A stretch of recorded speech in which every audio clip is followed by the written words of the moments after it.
Hello everyone, welcome back to another live hangout here at Voice Essentials. I hope you're well and I hope you've got your questions ready, because today we're doing a Q&A where you ask the questions, I provide the answers.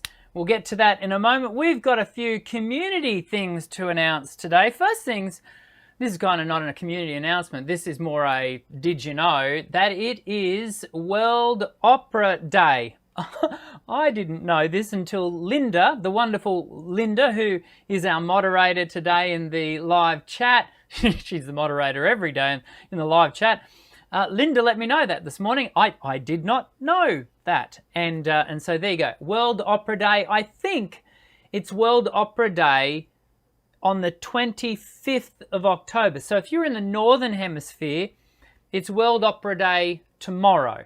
On the 25th, because most of you are still in your Sunday night. That's not what we are here in Australia. I'm already in my Monday. I can tell you the outlook's pretty good as we go before you all. Yes, our weather's turned a bit funny today. Why don't you let everyone know how the weather is in your neck of the woods? We're a bit overcast today. We had one of the hottest October days in recent memory, and I think it was the hottest October day. We got to 35 degrees Celsius it was the hottest day in 20 years or something, or since the 90s.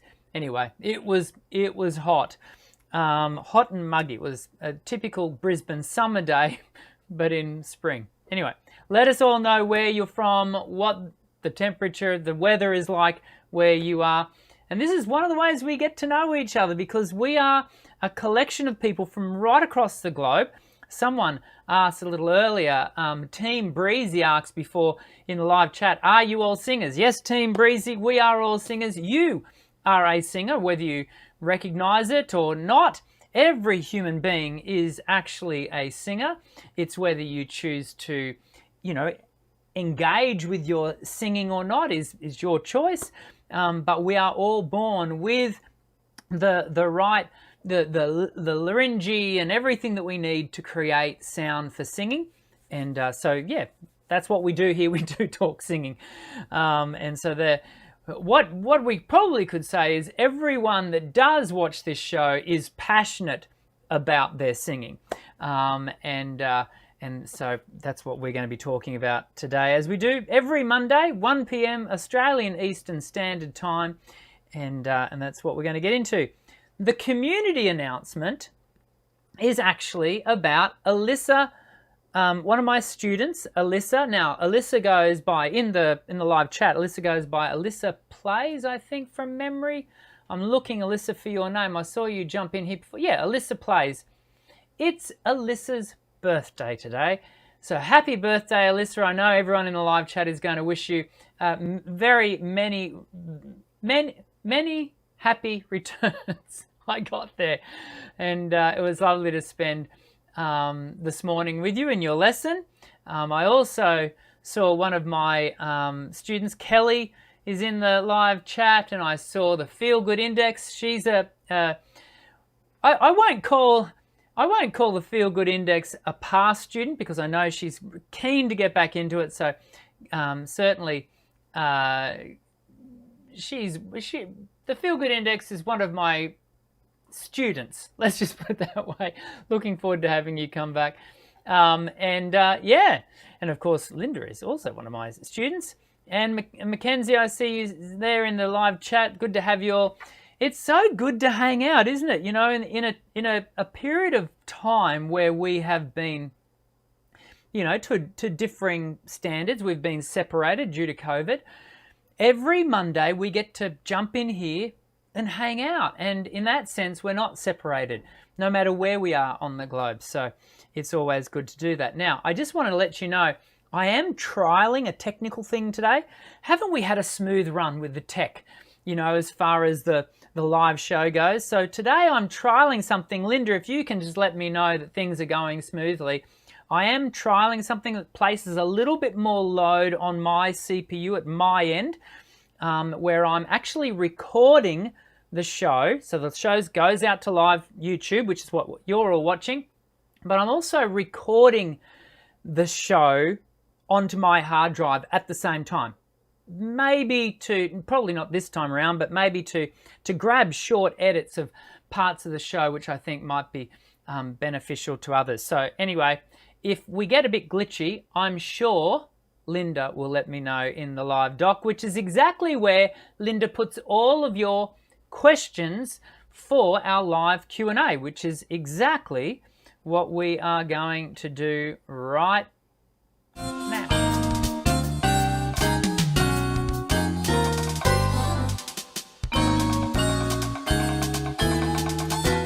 Okay, let's get into some Q&A now, some things around the Q&A.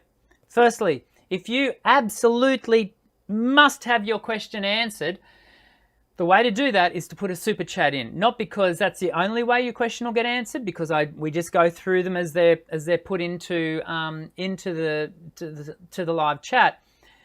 But we tend to get more questions than I can answer. So to prioritize your question, you can put a super chat. A super chat is simply you add some dollars.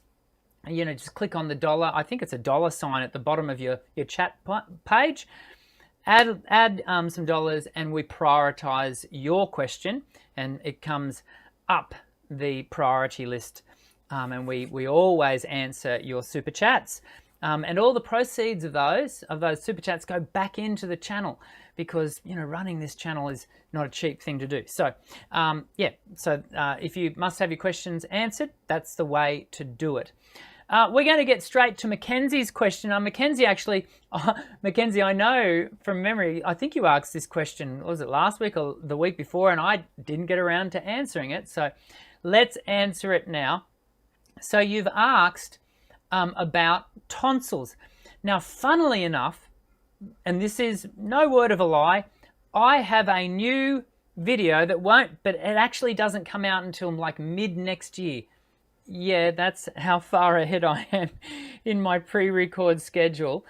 And it's actually already in the YouTube, you know, listing, but it just won't go live for a little while. And I talk about this very subject because, Mackenzie, people ask about their tonsils all the time. And so you've asked the question, I'll read your question at large. Do enlarged tonsils negatively affect the singing voice? My ENT said that my tonsils are enlarged, and he believes that might be contributing to my vocal tension. My ENT said my vocal cords look fine, and it's probably a functional problem. He referred me to a voice clinic for a videostroboscopy, and he met with and to meet with a voice therapist. I'm just wondering if my large tonsils are contributing to the functional problems, if I should have my tonsils removed. So there's a few things going on there. Firstly, let's deal with tonsils and having them removed. Most people, when they ask this question, they're concerned that the removal of the tonsil is going to impact on their voice in a negative way, and that is that it will change their sound. Now, firstly, let's recognize we actually have three sets of tonsils. We have you might know as the adenoids, and they're recessed. They're a recessed tonsil into the pharyngeal wall, just in behind the soft palate, the velum. Then we have another tonsil which sits in behind the base of the tongue. And then the tonsil that most of us are thinking about when we think about as those two bulbous sort of things at the back of the throat, I would show you, I'd open my mouth and show me, except I had my tonsils removed when I was, I think, 3 or 4. And so I'll explain why my tonsils were removed in a moment. And Mackenzie, you're going to want to hear why mine were removed. And so they're the tonsils that we're typically talking about when we're concerned about the removal of our tonsils. Will the removal of those big bulbous things have an impact on our sound? There's kind of two answers. It's kind of a yes and a no. Yes, it will affect your sound. and you go, hang on a second, that's a bit freaky. But nowhere near to the degree where it would actually change the voice to a point where it can be identified as being a completely different sound. So when we change anything along the vocal tract, so we're doing this to create vowels, to create consonants, to change resonance. Any change to that shape changes the resonance of the voice. Thus, you change your voice. But you're doing that all day, every day. So it does stand to reason, does it not, that if we remove two big bulbous things that sit in the middle of the vocal tract, that will actually affect the voice. If we were to do a spectrogram analysis before and after a tonsillectomy, we are likely to be able to detect and identify change to the spectral sound. But that is through computer analysis. I have found, and this is an anecdotal finding, so this is me observing my students over the years who, I will have had lessons with them for a period of time. They then get to a point where, for whatever reason, they need to have a tonsillectomy, and therefore they will go and have their tonsillectomy, come back after that, post-surgery, generally 4 to 6 weeks, once we've got some healing going on. And the singer themselves may express a sense of tonal change because it is often a detectable thing to them. Not always, but sometimes. But to me, the audience, the person outside of that voice, I cannot recall hearing a student whose voice had so significantly changed that it was noteworthy. Any change that we may have noted in the immediate weeks post-surgery were probably more maladaptive responses because, there's soreness and there's healing to go on in the membrane where there may be some stitches and some swelling. But then over the weeks and months, as the healing does its thing, and after 3 months, it's back to, as it should be, all healed up. There's no detectable change to the sound. And so I always try to reassure my students who do need to have a tonsillectomy that whilst in the immediate it may feel and you may detect or be concerned about some change to your tone, in the long run it's so infinitesimal that it's not worth worrying about. And that's been my honest observation over the last number of years. Now, so it actually can be far more beneficial to have the tonsillectomy if these days, back when I'm getting all over the shop, there's so much to this. Back when I had my tonsils removed, the reason I had my tonsils removed, Mackenzie, was because for the same reason for you. I had such large tonsils that they weren't just so large that they were affecting my swallowing.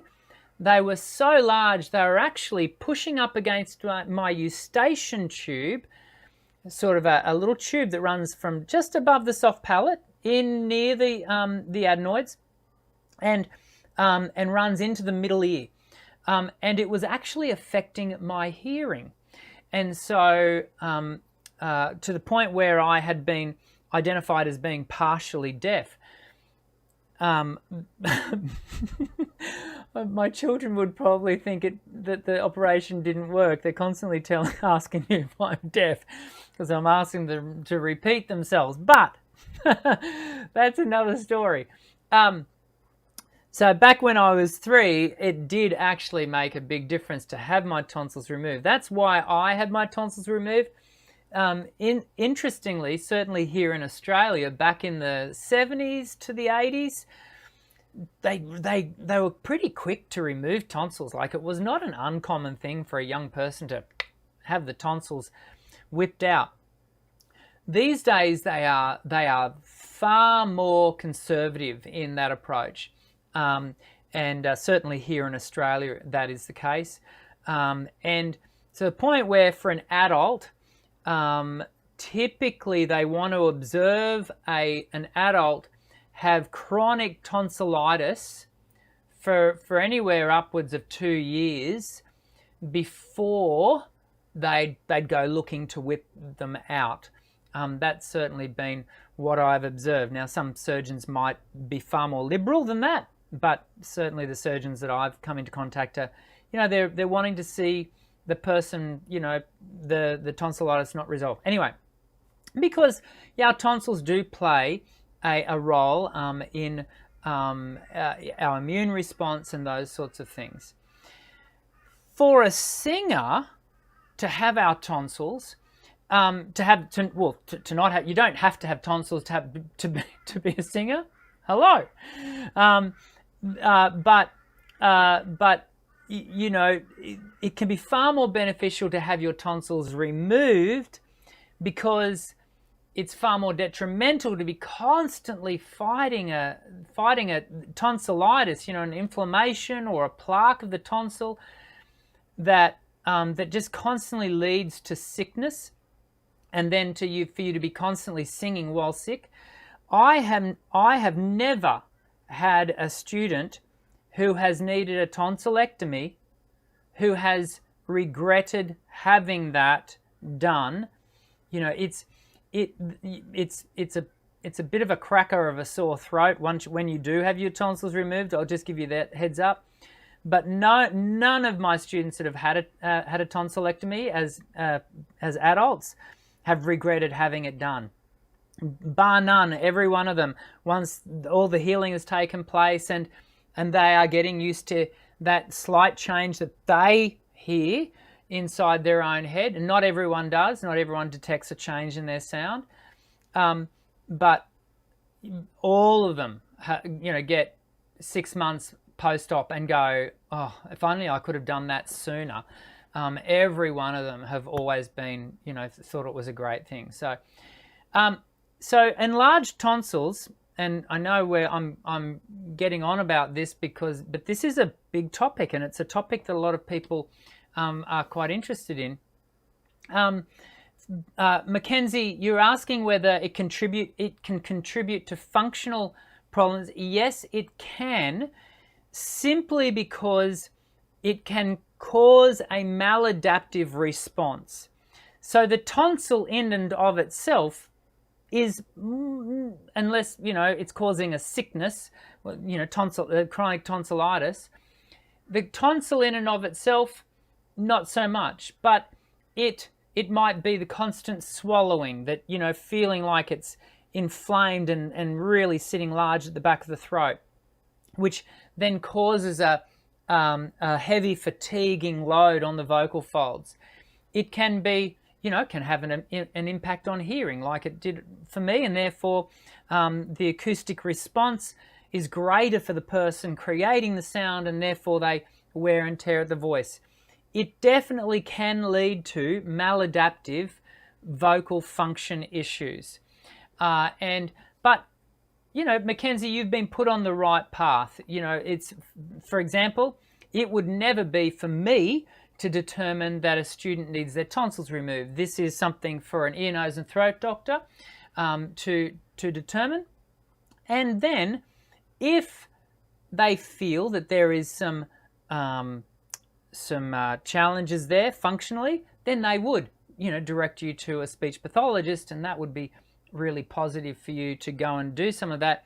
And for you, Mackenzie, given what you want to do with your music theatre, I would be advocating for you to spend some time with a speechy anyway, because it's a really positive thing to do for working singers, just to workshop your spoken values. And You might only spend 3 or 4 sessions with them, but it will be time really well spent if you're with someone that really knows voice. There you go. Mackenzie, I hope that answers your question in quite a bit of detail. Okay, let's come over here. Where am I? And let's come to Jason Ray Hill Sr. And let's come to your question, Jason. Can I send you a video of me singing a song and get your opinion and what you think I need to do to improve? If so, let me know where to send it or go to my YouTube channel because it is on there. Jason, and I hope you won't take any offense to this, I do not provide one-on-one reviews aside from doing them in a singing lesson that you have paid for. So you've, allocated the time, you've paid for the lesson, and I do plenty of reviews that way. And so it's certainly not angled at you. This is something I've had in place for many years.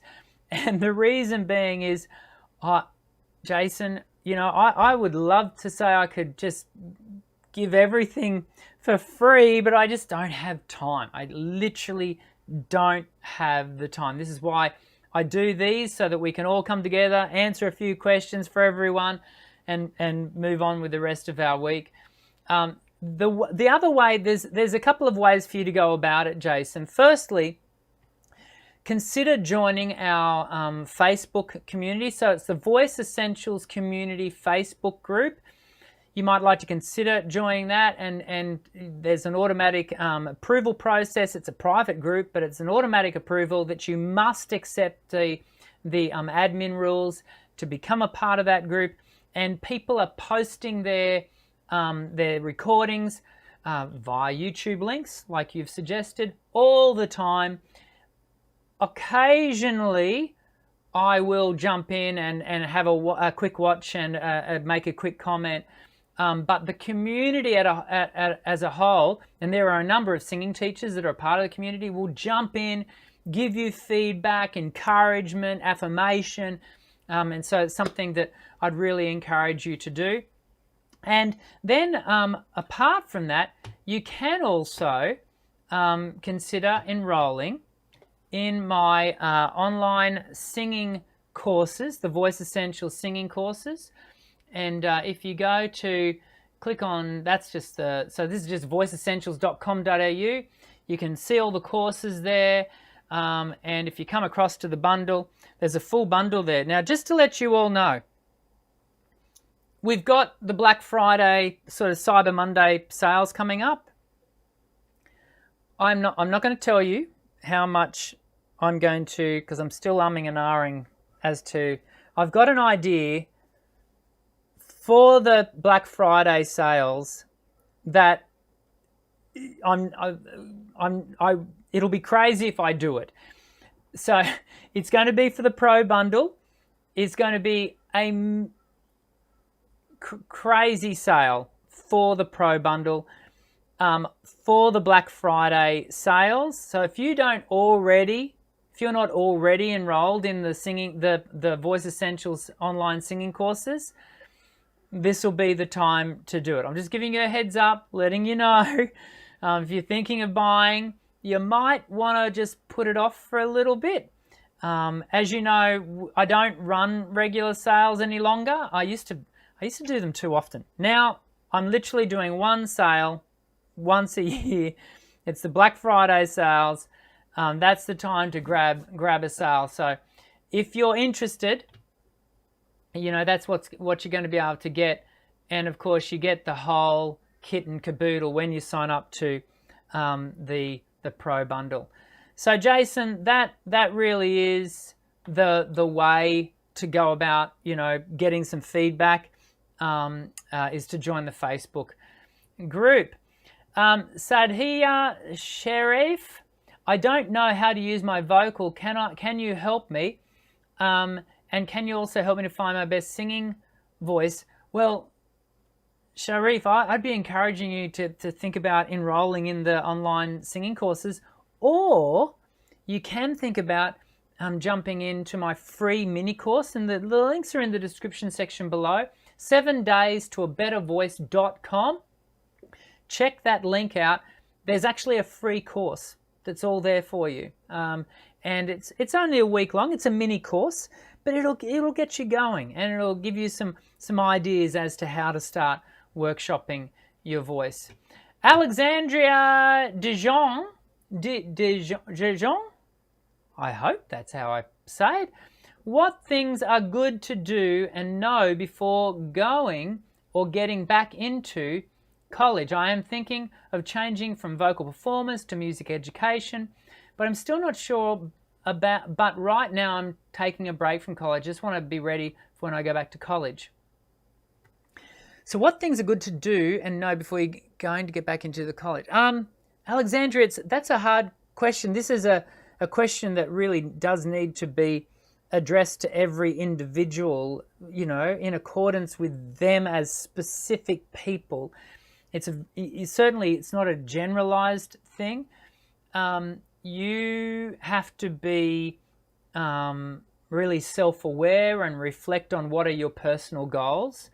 What are you seeking to come out the other end with? I was having this conversation with one of my younger students only last week, and we were talking about what is going to be her trajectory as a performer, and she's really, you know, tossing up. Do I in her case, she's thinking, do I go business or do I go, you know, music theatre performance? And I'm not the person to make that choice, obviously, or even to tell her what she should or shouldn't do. That's for her, and in her case, she's young enough, you know, for her parents to play that instructive role. But certainly there are things you can think about in, you know, where do you want to land? The challenge of a performance route, as far as doing, for example, you said you were doing vocal performance to music education. Music education is more likely to arrive at a vocation that will, you know, bring some money through the door. It's not to say that it will absolutely arrive there, but it's more likely to than a music performance. Now, there are a plethora of examples of people who are making good coin doing music performance. But that's a smaller cohort than those perhaps who are doing music education. And so you need to assess for yourself what are your goals, and determine what would be the best way to go about it. Now, if your question is about, you know, getting your voice ready to go back to college, then doing an online course like Voice Essentials is a good thing for you to consider doing, you know, to sort of bring the vocal fitness back up and get it ready so that your voice is ready to go forward with that. Okay. Paul Venus, Dr. Dan, I can go from C2 to C2D2, C2D2, get it? Star Wars reference? Okay. Up to E5 in a chesty mixed voice. And actually I can go higher than a G5 in my falsetto. What kind of voice am I? Well, Paul, there is a whole video that I do on this particular subject, which I'd really encourage you to check out. But if you can go from C2 up to E5, you know, that's suggesting that you have a tenor type voice. I would need to hear where the voice's sweet spot, the prima voce, also known as the tessitura. I would need to know where that sits for you to really, you know, make a quality identification. But certainly from those, that data you've given me, I would think that's likely that it's tenor. And Paul, I am taking from your name that you identify as male. So if you're cisgender, then yeah, tenor, possibly. Lakshdeep Singh, sir, I'm confused between more breath support and less air at high notes. Could you please explain? Remember, breath support is about consistency of airflow. Yeah, it's not about more push of air pressure. So it's all about balancing airflow and keeping the pressure consistent but not overdriven. And so the higher we go, the vocal folds are going to be extended in their length. They're going to get longer. They're often going to get thinner, and the action is going to be, I went to say tighter, but that's going to give the wrong impression. If you tighten a rubber band, that they're getting tighter, but it's more about the way they're coming together. Anyway, so consequently that can lead to an overt increase in pressure because the air gets stopped up behind the larynx, and so managing that, keeping that in check while you maintain an even flow is key. There's some comments here. Linda, can you believe that I've got all the way through to the end of those questions? I might go back and answer some. I haven't done this in years. I might go back and answer some questions from the last couple of weeks. But before we do, some comments here. Dr. Dan, I'm really thankful for you. I really am. Thank you, Dinny. I'm so pleased to help you. Samuel has written, I'm a songwriter, singer. I'm glad you did this live show tonight. It's good timing too because I have a recording session for my second 4-song EP in November, Thursday. Thank you. I'm so pleased to help you, Samuel. There's nothing more exciting than the lead up to stepping into the studio. And, during the week, and many of you know, I've been really getting into the audio side of things for our videos here on Voice Essentials. In fact, I've got coming in the mail today. I'm hoping that they get delivered today, some new studio monitors.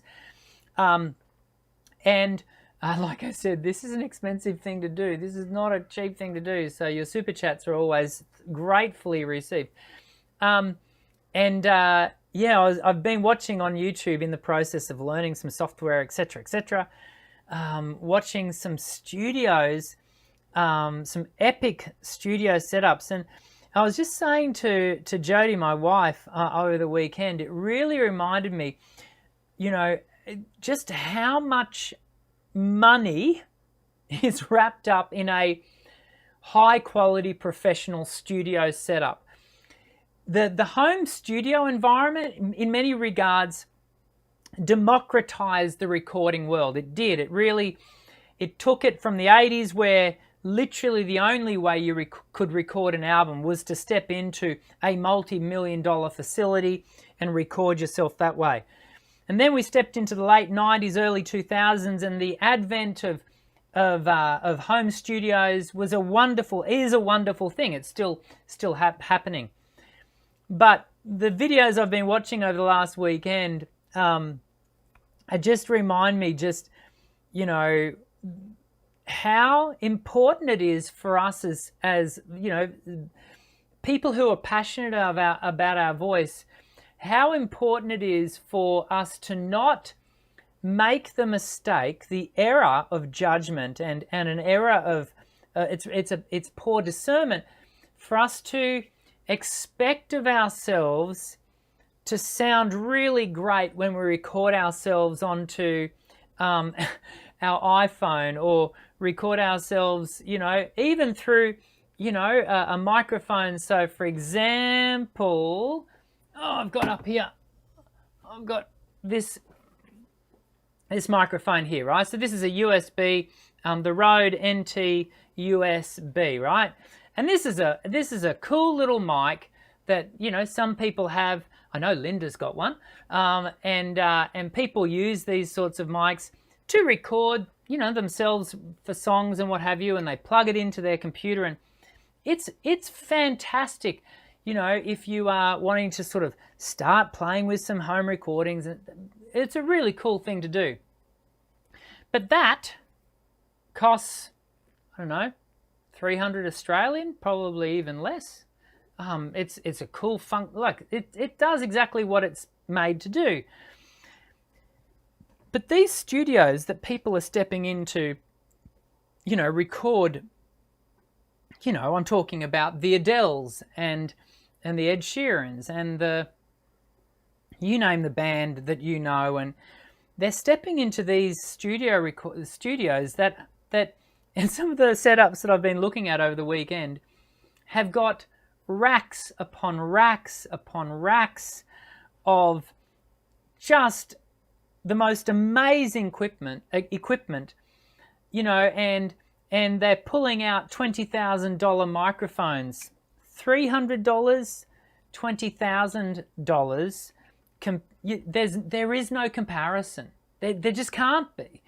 And it's all of these, you know, and the room has been engineered to capture sound in such a way that your bedroom simply can't, you know, emulate. It can't replicate. And we do well to remind ourselves and therefore be gracious to ourselves that, you know, when we do record ourselves at home, that recording is never going to sound like what we hear, you know, on the radio. And that's not even, we haven't even started to think about, you know, post-edit, like, you know, just something as simple as normalization and anyway, and mastering and all those sorts of things. Be gracious. If you're recording at home, recording your voice, know that, you know, and I encourage you to do it, like you really should. There's so much that you can learn as a singer by recording yourself, hearing yourself back, but don't be harsh on what you hear because it doesn't sound like Beyonce. It never can, because Beyonce recorded her album in a studio setting that you have got to see to believe, let alone hear to believe. And that's not even accounting for the skill of the engineer that's sitting behind those faders and turning the knobs. And anyway, Paul, sorry, not Paul, was it? Who was it? Samuel. So I was looking at the wrong page. Samuel, I wish you all the best. I hope you have a lot of fun, because it's a lot of fun to do that. Which aspect in singing, this is from Team Breezy, and then we're going to call it a day. Which aspect in singing is the hardest to master?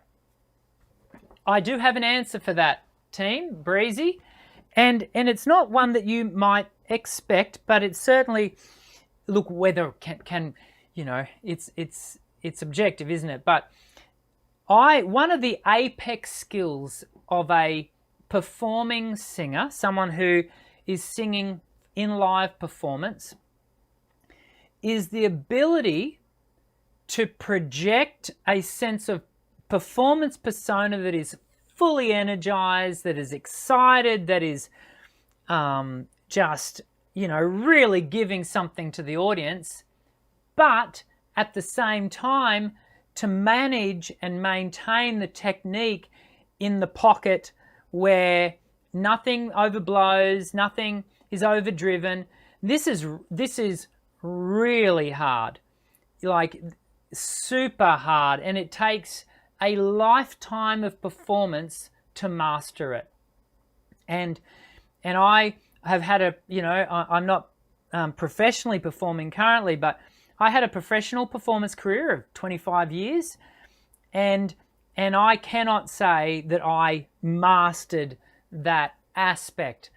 I had shows where I did nail it, but I also had shows where I stepped off stage going, I overdid it. I let the moment carry me away to the point of some detriment to my voice. That is the apex skill. Developing that capacity to really give your audience everything they need and want in a live performance, but behind that, to keep all the technique in place. This is why it is so important to develop your technique as a singer away from the stage. You know, if you have fallen into the trap of thinking that good singing is just about more singing, then it is likely that all you're going to do is repeat all of those damaging, inefficient, ineffective activities of the voice, fueled by adrenaline, fueled by, you know, exciting performance energy, and as a result, overdrive the voice.